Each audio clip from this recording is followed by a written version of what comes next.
O álcool em gel é um dos grandes aliados na prevenção contra o coronavírus. Mas devido à alta procura, ele praticamente sumiu das prateleiras. Na tentativa de combater a propagação da Covid-19, algumas pessoas estão criando soluções caseiras ou se valendo de outros produtos. Mas afinal, quais são as substâncias que matam o vírus? Como higienizar as mãos, os objetos, a superfície de forma correta? É o que você vai ver na edição especial de hoje, no Especial Coronavírus. O meu convidado é o professor doutor de Química da Universidade de Brasília, Breno Amaro da Silveira Neto. Seja muito bem-vindo, boa tarde. Obrigado, Rafaela, uma boa tarde. É um prazer estar aqui conversando com vocês e vamos tentar compartilhar várias coisas que a gente sabe que pode ajudar as pessoas. Vamos lá, vamos começar com mitos, né? A gente tem visto muita coisa aí na internet, um perigo, né? Informações sensacionalistas, enfim. O que é verdade, o que não é? Uma pergunta bastante interessante e mesmo importante, porque a gente tem de fato visto grandes desfavores à sociedade e compartilhamentos de informações erradas, né? Isso é bastante sério, porque esse tipo de situação não só atrapalha, como ainda prejudica o problema, né? Eu vou dar um exemplo, né? A gente tem visto pessoas falando sobre o vírus de origem por manipulações genéticas ou intenções escusas de pesquisas laboratoriais, né? Não, a gente já provou cientificamente que esse vírus não veio de manipulação genética. Então, todas essas teorias de conspiração, por exemplo, já caem por terra. Então, é a ciência ajudando a sociedade a compreender aquilo que está acontecendo, né? Quer dizer, a verdade é que o álcool em gel protege. Isso aí, há uma unanimidade em relação à química, à medicina? Sim, o álcool gel é um grande aliado, né? Com certeza ele funciona, ele é eficaz e a concentração que a gente deve buscar dos álcools é ideal entre 62% e 71%. O problema é que acontece? As pessoas vão lá e compram muitos frascos de álcool gel e não precisa. As pessoas têm que ter essas informações porque 2 vidros de álcool gel por casa, em princípio, é o suficiente, né? A gente não precisa também entrar numa neurose de pensar que na nossa casa, cada segundo, a gente precisa do álcool gel. Não, a gente tem que manter um ambiente limpo, utilizar o álcool gel chegando da rua, mas a gente não precisa estocar, né? A gente também tem que pensar no próximo, né? E de que forma o álcool gel ele age na pele, como ele mata o vírus imediatamente ali quando a gente faz a higienização? Então essa pergunta é bastante interessante, né? Porque o álcool gel que é vendido para desinfecção, que é o álcool 70%, né, 70 gl, né, de grau alcoólico, ele depois de a gente utilizar, 1 minuto após, a gente não tem mais detecção do vírus, né? Então, em média, 1 minuto após, a gente está tranquilo. Agora, é possível produzir esse álcool gel em casa? A gente tem visto também dezenas de receitas caseiras usando, né, os mais variados ingredientes, substâncias. É eficaz? Olha, a receita mais eficaz caseira que eu vi de álcool gel foi uma brincadeira que fizeram, que mandaram. Você quer produzir álcool gel em casa? Faça uma graduação em química, né? Então, não é eficaz e o que é pior, as receitas estão muito erradas. Eu vi receitas que as pessoas usavam gelatina, maisena. Então, o que está acontecendo? As pessoas estão produzindo achando que simplesmente ter um gel, aquilo vai funcionar. E o que é pior ainda, né? Com algumas substâncias que a gente vê nessas receitas caseiras, o que nós estamos produzindo é um meio de cultura para a bactéria. Nós vamos estar alimentando as bactérias ou fungos, né? Então, a gente não deve fazer esse tipo de coisa. E muito menos a gente espalhar essas receitas, né? Perigosíssimo, né? É e não perigosíssimo. protege, pelo contrário, só atrapalha. Não protege. Eu vou te dar um exemplo, né? Eu recebi de um amigo uma pergunta de que ele viu uma figura em que a pessoa apresentava os cálculos de como produzia álcool 70%. E aí, como ele me mandou, eu peguei o papel e a caneta e eu mesmo fui calcular, e a concentração que dizia na brincadeira, no meme, né, dizendo que estaria a 70%, estava, na verdade, a 30 e poucos por cento, ou seja, não estava na faixa que ia funcionar. Inclusive, tem um vídeo circulando, né, de um falso químico, até o Conselho Federal de Química emitiu uma nota oficial, então é importante também procurar os canais oficiais de informação. É uma excelente questão essa. Então, em primeiro lugar, ser autodidata, né, como diz no vídeo do químico, é uma coisa boa? É uma coisa boa. Só que se tu é autodidata e não é testado por ninguém que é reconhecido, se nenhuma sociedade científica te reconhece, há um problema. Inclusive esse vídeo, né, muitas pessoas me perguntaram, há inúmeros problemas, né? A Sociedade Brasileira de Química publicou uma nota repudiando isso, né? Dizendo que as pessoas devem buscar os locais adequados de informação. E quais seriam esses locais adequados de informação? Principalmente universidades e institutos federais. Lá nós temos pessoas formadas, competentes, capazes e inúmeras pessoas estão agindo. A UNB, por exemplo, tem um comitê do coronavírus para informar as pessoas, né? Para orientar sobre desinfecções, sobre sintomas, o que fazer. Então é muito importante buscar os canais adequados. E essa questão também é muito importante porque, de certa forma, as pessoas estão percebendo a importância da ciência no país. Né? A ciência ela é tão colocada de lado em épocas normais e agora quem que está dando as respostas mais seguras e mais importantes para a sociedade? São os cientistas, né? E falando em respostas seguras à sociedade, nós vamos acompanhar agora a pergunta do Lucas Lopes da Silva. Ele é auxiliar de faturamento. Vamos conferir a dúvida do Lucas. Tem como saber se o álcool em gel é falsificado?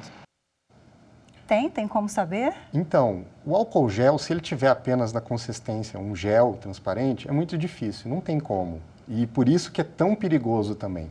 A gente precisa de análises químicas para determinar a concentração que o álcool está. E simplesmente ser um gel não garante a presença do álcool e muito menos o álcool na concentração correta. Então a falsificação é um problema não só com o álcool gel, mas como com tantos outros produtos, né? Bom, e vamos aproveitar que a gente está falando ainda sobre álcool em gel. Temos mais uma pergunta agora da Valmira, vamos ver. E eu gostaria de saber se o álcool etílico que a gente compra no mercado serve para matar as bactérias.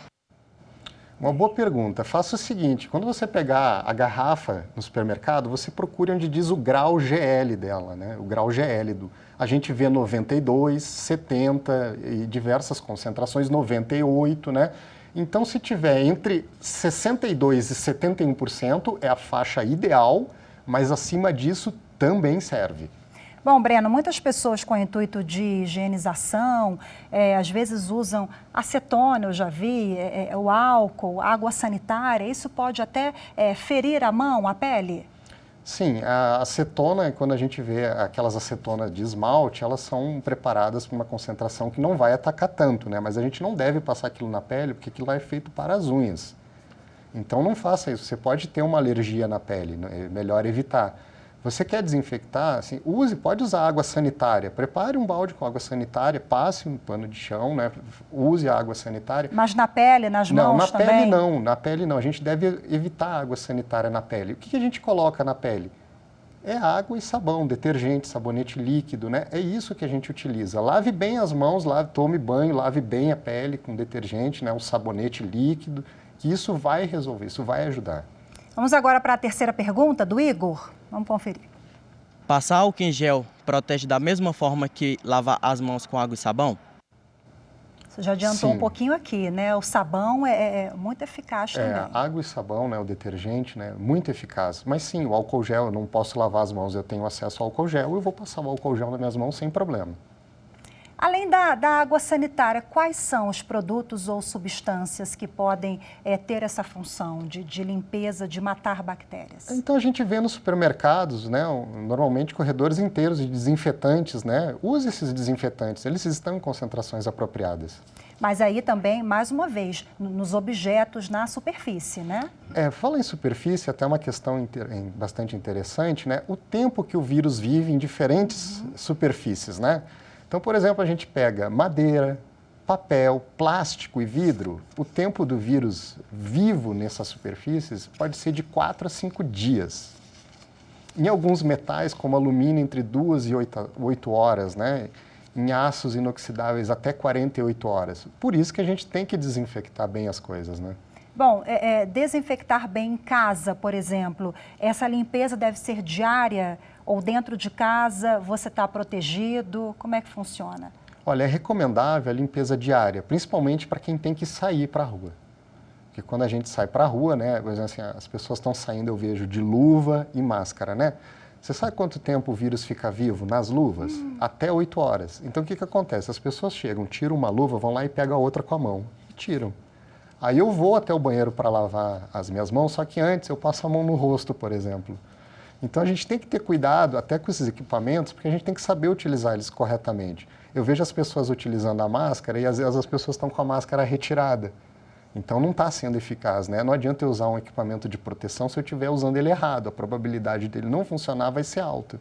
E olha só, para desinfetar, por exemplo, utensílios domésticos, o desinfetante vale também? É só água e sabão? É bom aliar todos esses? O desinfetante vale. E no celular? O celular também, ele acumula muitas bactérias, né? Acumula, né? A gente passa o quê? O álcool gel. O álcool gel vai funcionar. Quais são as principais dúvidas que o senhor observa nessa área e os equívocos nesse segmento de limpeza?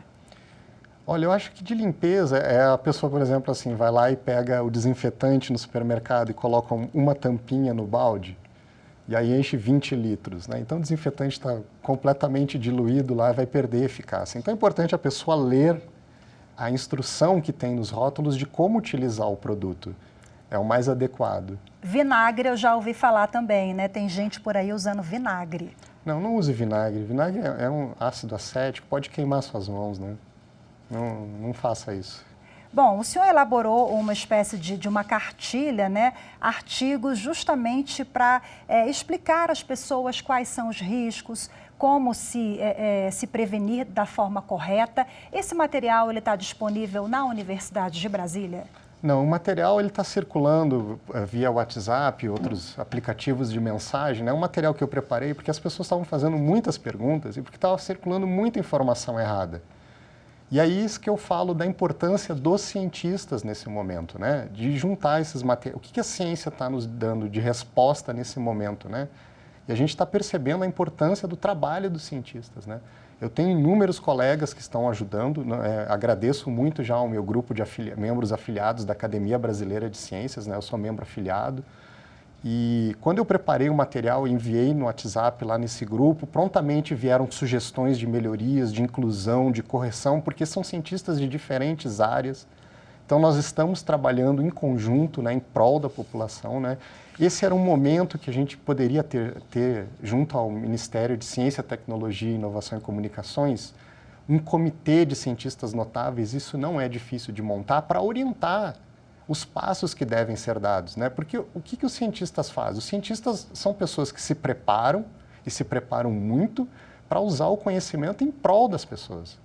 Então, a gente tem que, em especial nesses momentos, ouvir os cientistas. É importante a economia é importante, mas se as pessoas não estiverem bem, nós não vamos ter economia também, né? E investimento também em pesquisas, né, nessa área.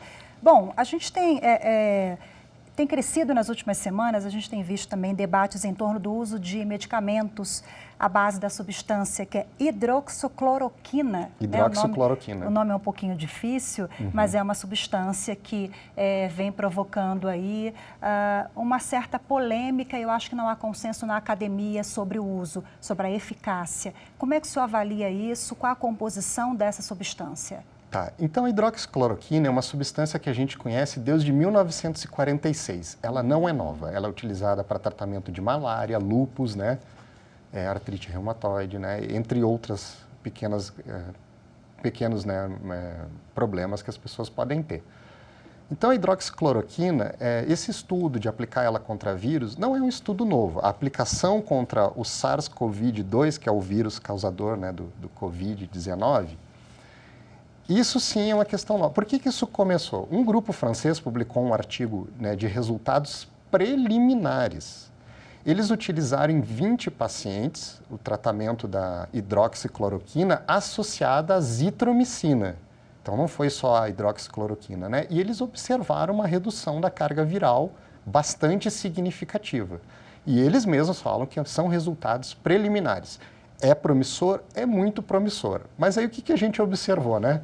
Quando se falou nisso, inclusive o presidente pediu para os laboratórios das Forças Armadas produzirem, e as pessoas correram para as farmácias e compraram tudo. Então agora quem de fato precisa não está tendo acesso. Isso é muito errado. A gente tem que tomar alguns cuidados e se as pessoas lerem a bula desse medicamento, vão ver uma série de efeitos colaterais e perigosos que tem. Quais, por exemplo? Por exemplo, a pessoa pode morrer. Houve, então, casos de envenenamentos e morte na Nigéria por pessoas que se automedicaram. Não basta ter o medicamento tem que ser aplicado da forma, administrado da forma correta e na dosagem correta. E isso é o médico que vai orientar. São os serviços médicos que irão orientar. As pessoas não têm que se automedicar. A substância hidroxicloroquina, ela é menos tóxica que a substância de origem, que é a cloroquina. Mas ela também é tóxica e também tem inúmeros efeitos colaterais que a gente não deve se automedicar. E se ela a pessoa é vendida, tiver... desculpa, ela é vendida sem a receita, né? Agora ela é controlada. Depois desse surto, ela passou a ser controlada. Ainda bem, né? E os riscos, então? O senhor, por favor, continua. Envenenamento. O risco de envenenamento, principalmente. Se estima que 400 milhões de pessoas no mundo que têm problema na G6PD, né, que é uma enzima, né, a glicerol 6-fosfato desidrogenase, essas pessoas não podem usar essa medicação, né? Mas isso o médico que vai avaliar.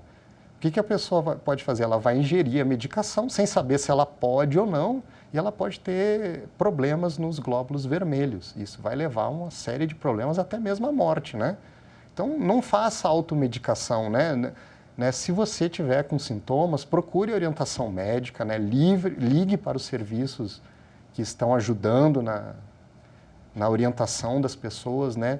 Não vá pesquisar no Google, né? Porque para que a gente tem a ciência, né? Em diversas áreas se a gente tem o Google, né? Justamente porque o cientista tem os filtros necessários para orientar adequadamente as pessoas, né? E falar em orientar, eu gostaria que o senhor orientasse um taxista que tem uma dúvida e agora a gente vai acompanhar a pergunta dele. Eu gostaria de saber como fazer a higienização do meu carro antes e após a entrada de um passageiro. Olha aí, dúvida comum, né? De motoristas de aplicativos, motoristas de transporte público. O que ele pode fazer? Pergunta importante, inclusive, né? Existe no supermercado esses desinfetantes que a gente pode borrifar e passar um pano. Mas ele passa pano onde? No volante? Onde o passageiro sentar, no volante para a segurança dele, né? E onde o passageiro sentar, passe um pano com desinfetante nos estofados, né? Onde o passageiro toca, principalmente superfícies plásticas, né? A gente está vivendo aí uma preocupação excessiva, claro, porque a gente precisa ter esse cuidado excessivo, porque o momento exige isso. Mas dentro de casa, por exemplo, isso já adiantou, eu chego em casa, tiro a minha roupa, deixo o sapato do lado de fora, isso já é uma medida eficiente? É um começo, mas quando a gente chegar na rua é bom colocar a roupa para lavar. Porque também o vírus vive algum tempo em superfícies de tecidos, né? Então coloque a roupa para lavar. Né, faça esse esforço de lavar mais seguida a roupa, né? Porque a gente tem que limpar as coisas, né? Principalmente chegando da rua, é importante isso. A gente não pode negligenciar o vírus, não pode superestimar, mas não pode negligenciar. E o que a gente tem visto é que muitas pessoas estão negligenciando. Né? O vírus ter uma mortalidade baixa não significa que ele não cause inúmeros problemas. E a gente está vendo o que está acontecendo, né? Então a gente vê muitas pessoas reclamando e dizendo assim, isso é um exagero. Para pensar comigo. Será que a grande maioria dos cientistas no mundo estão errados e são essas pessoas que têm as respostas certas? Né? Quem que está certo? Será que são cientistas que tanto estudaram e tanto se prepararam para dar essas respostas? Ou são essas pessoas? Bom, ficou alerta, né? Definitivamente não é só uma gripezinha, não. É preciso ter bastante atenção com a Covid-19. Bom, quais os medicamentos que podem prevenir? Existe isso? Não. Uma coisa importante dizer, nós não temos nenhuma vacina e nenhum medicamento de eficácia comprovada. A hidroxicloroquina, ela não é mais do que promissora até o presente momento. Tomar vitamina C adianta para aumentar a imunidade e evitar? Sim, a vitamina C a gente sabe que ela tem uma ação muito benéfica, né, que ela estimula o nosso sistema imunológico, né, uma boa alimentação, né, eu vejo que inúmeros nutricionistas que são de fato formados têm compartilhado dietas que ajudam no melhoramento do sistema imunológico, essas a gente deve seguir, né, não é aqueles que não têm informação, mas a gente deve procurar os profissionais adequados, né, a vitamina C sim, ela é importante para o nosso sistema imunológico, né? Se possível, tome a vitamina C. É sempre bom cuidar da saúde, né? Independentemente nesse período de pandemia, alimentação, vitamina, né? Sim. Bom, eu queria que o senhor falasse um pouquinho sobre a origem do vírus. O senhor fez um levantamento, uma pesquisa em vários artigos científicos que falam Sim. que o vírus, ele vem de um morcego, é o que tudo indica? Não, isso a gente já tem uma certeza, né? Existem atualmente 7 tipos de vírus da família coronavírus que infectam seres humanos. Todos pelo morcego? Não. 6 deles a gente já conhecia, né? O SARS-CoV-2, que é esse que está nos preocupando atualmente, é o 7º, né? Ele veio de origem de morcegos. Então, esses morcegos, de alguma forma, contaminaram algum animal intermediário numa feira de frutos do mar lá na China, lá nessa cidade chinesa. E as pessoas consumiram. E aí o vírus mutou e passou a contaminar seres humanos, né? Então, a partir daí, a propagação passou a ser uma pandemia, né? Quando o senhor fala lá na China, foi em dezembro, em Wuhan. Foi em dezembro, isso, né? Exatamente. Então, mas aí o que se faz? Se faz análise genética do material do vírus e ele tem 88% de coincidência com o vírus que estava no morcego. E aí houve um animal intermediário antes de passar. A gente não tem certeza de qual é esse animal, né? Existem algumas teorias, mas não há ainda certeza. Mas se sabe que a origem dele veio do morcego, do SARS-CoV-2, né? Quais as teorias em relação aos outros animais? Pangolins, por exemplo, mas não há certeza ainda. Bom, campanha de vacinação começa hoje a campanha nacional, o governo federal antecipou essa campanha, mas é importante ressaltar mais uma vez que a vacina, ela não previne e não tem ligação direta com a Covid-19, é isso, Breno? Exatamente, né? A campanha é contra o influenza, a gripe, né? Então é importante, né? Porque se a gente tiver com o sistema imunológico combatendo outras infecções, né? Nós vamos estar com o nosso sistema imunológico sobrecarregado. Então é importante essa campanha, assim. E uma coisa muito importante, Fernanda, de se dizer, Rafaela, né, de se dizer sobre o vírus, sobre a questão da vacinação, é que nós não temos nenhuma vacina ainda realmente comprovada, eficácia, né, com ensaios clínicos, né, liberado, que possa combater esse vírus. E se estima que a gente precise de 1 ano e meio, pelo menos. 1 ano e meio, e isso em um país em que a gente valoriza a ciência, a tecnologia, que a gente investe, né? E, aliás, como cientista, eu preciso agradecer à imprensa que tem mostrado o papel das instituições de pesquisa no país nesse momento e o quanto mais a gente poderia fazer se a gente tivesse os equipamentos funcionando com a manutenção adequada e o investimento adequado, né? Breno, o processo da descoberta da vacina é muito criterioso. Você falou em mais ou menos 1 ano e meio, mas até hoje nós não temos, por exemplo, a vacina contra o vírus HIV. Né? Então... como é que é o processo? Então, é bastante difícil a questão da vacina. Ela é criteriosa, sim, e em certos vírus ela é muito difícil porque o vírus é capaz de mudar. A própria gripe, ela muda muito, né? Então, às vezes, a mutação do vírus exige uma nova vacina, né? Então, o influenza já é bastante estudado, a gente tem boas respostas com a vacinação, mas não é o caso do SARS-CoV-2, que causa a Covid-19, e nem do HIV, né? Bom, a gente tem falado muito em novo coronavírus. Essa identificação, às vezes, confunde um pouco, né? O novo, quer dizer, quais os antigos, né?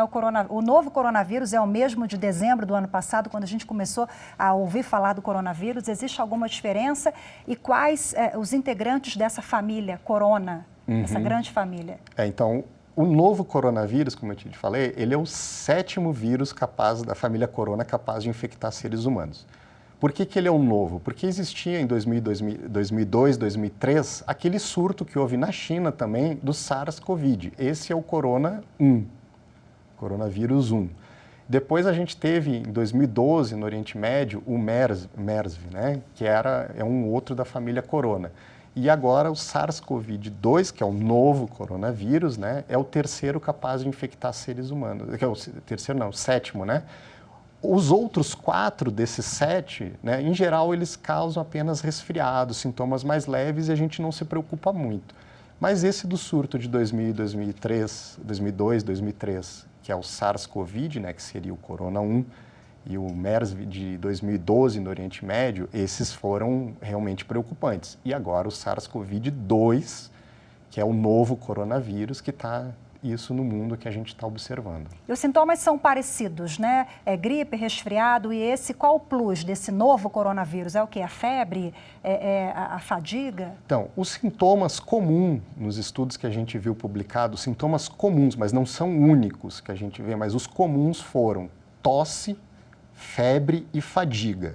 Houveram muitos casos de dor de cabeça também, alguns casos de diarreia, alguns. Mas assim, os 3 sintomas comuns foram febre, tosse e fadiga. Importante dizer que se a pessoa está com febre, com tosse e dificuldade de respirar, ela tem que procurar assistência médica imediatamente. Telefone para os números que o governo está disponibilizando e vá atrás da assistência médica. Agora, eu só tive dor de cabeça ou eu só tive tosse, eu vou ligar? Não, eu não posso, porque o nosso sistema já está sobrecarregado. Então, a gente tem que ter a associação dos sintomas, né? E nisso é muito importante o sistema que as universidades estão fazendo para auxiliar as pessoas. Como eu disse, a UNB, ela tem o comitê do corona que está auxiliando as pessoas em questões de desinfecção, de sintomas, de orientações, né? Então, vejam que mais uma vez no momento de crise, a sociedade está recorrendo para onde, né? E como é que é a prática desse trabalho aqui na Universidade de Brasília, que também vem sendo feito em outras instituições de todo o país, né? Vocês disponibilizam canais pela internet ou pelo telefone? Isso, acessa a página da universidade, www.unb.br, e lá vão ter todas as informações que você vai precisar. São químicos que estão à disposição para derrubar mitos como esses que nós falamos aqui. Na verdade, são um conjunto de cientistas, né? São químicos, são médicos, são enfermeiros, são biólogos, são farmacêuticos, são físicos, são profissionais de diversas áreas, né? É um trabalho muito interdisciplinar, que os cientistas hoje coordenam de forma muito tranquila, né? Não quero citar mais áreas para não ser injusto, mas assim, são muitas áreas colaborando, né? Nutrição, muitas áreas, né? Bom, eu queria que, para finalizar, você, por favor, deixasse uma orientação, enfim, as considerações finais em torno da importância da ciência, mais uma vez, no controle à Covid-19, né, no alerta para situações perigosas em que, às vezes, naquela preocupação em torno dessa pandemia que nós vivemos, as pessoas recorrem a receitas mirabolantes, a vídeos sensacionalistas que muitas vezes as pessoas acreditam. Como orientar a população e frisar que, mais uma vez, é importante optar por canais oficiais, por gentileza. Bom, então, a pergunta é extremamente importante, eu vou tentar explicar claramente. Primeiro, assim, as pessoas que não se identificam, não mostram suas credenciais científicas, não são pessoas que eu vou poder confiar as informações. A segunda questão é se você não tem certeza da fonte, de quem está lhe dando a informação, por favor, não propague, não divulgue, né? Não espalhe, porque você está fazendo um desfavor. Por mais que você esteja tendo boa vontade, você está fazendo um desfavor para as pessoas, né? Procure as informações dos locais certos. Onde são os locais certos? Hoje, né, são os órgãos governamentais, principalmente as instituições de pesquisa, as universidades, institutos federais, né, locais onde a gente tem pessoas realmente preparadas para lhe dar as informações corretas. E é importante também denunciar, né? Nós temos visto aí prisões pela venda irregular de álcool gel. É importante também avisar as autoridades, né? Quando muitos profissionais se apresentam como profissionais, mas não são qualificados. Essa é a importância também, né, da sociedade denunciar e procurar os canais para que as autoridades atuem nisso. Com certeza, né? Eu acho que é o momento de cada um fazer a sua parte, né? É um momento em que ser cientista está em voga, né? A gente está percebendo a importância dos cientistas para o Brasil, né? Para o país. E sim, você deve denunciar, né? Não caia no conto de charlatões, de autodidatas, né? Procure as pessoas corretas. Todo mundo conhece professores, todo mundo conhece os cientistas, nós estamos à disposição. E nós temos um canal muito importante também, que é o 136. Se você tem alguma dúvida a respeito da Covid-19, se você quer tirar dúvidas também sobre os sintomas que são bem parecidos, gripes e resfriados, você pode optar por esse canal, que é o 136, e outros oficiais, como o site do Ministério da Saúde, que tem lá o link coronavírus e tira todas as dúvidas. É um canal que está sempre atualizando os números dos casos em todo o país. Enfim, muitíssimo obrigada, Breno, pela sua participação. Eu agradeço, Viu? Rafaela, foi um prazer. Sempre que precisarem, contem com nós, com os cientistas, né? Breno, olha só, fiquei com uma última perguntinha aqui que eu não fiz, eu quero aproveitar. Nós recebemos também muitas dúvidas pelo Twitter, nós temos o Twitter oficial aqui, TV Justiça Oficial, nós estamos no YouTube, o canal da TV e tem o nosso Twitter também. Olha só, tem uma perguntinha que eu esqueci. Algumas marcas no álcool gel, eles acabam incluindo ingredientes como aromas. Isso também mantém esse acréscimo na substância, mantém a eficácia do produto? Não tem problema nenhum. Aromas, coloríficos, as empresas que preparam de forma licenciada sabem utilizar sem problema nenhum. Vai manter eficácia sem nenhum problema. Eu falei do serviço aqui do 136, nós temos também o aplicativo que se chama Coronavírus SUS, que é o aplicativo do Sistema Único de Saúde, o SUS. Então, o aplicativo Coronavírus SUS. Que bom que tem essa rede, né? De informações, de químicos, de órgãos oficiais que levam à população a informação, que é também uma importante ferramenta, né? Nesse momento de pandemia, de combate. Com Breno, certeza. mais uma vez, Breno Amaro da Silveira Neto, que é professor doutor de Química da Universidade de Brasília. Obrigada pela presença. Obrigado, uma boa tarde. E obrigada também você que acompanhou mais esta edição do Especial Coronavírus. Muito obrigada pela sua companhia e até o próximo programa.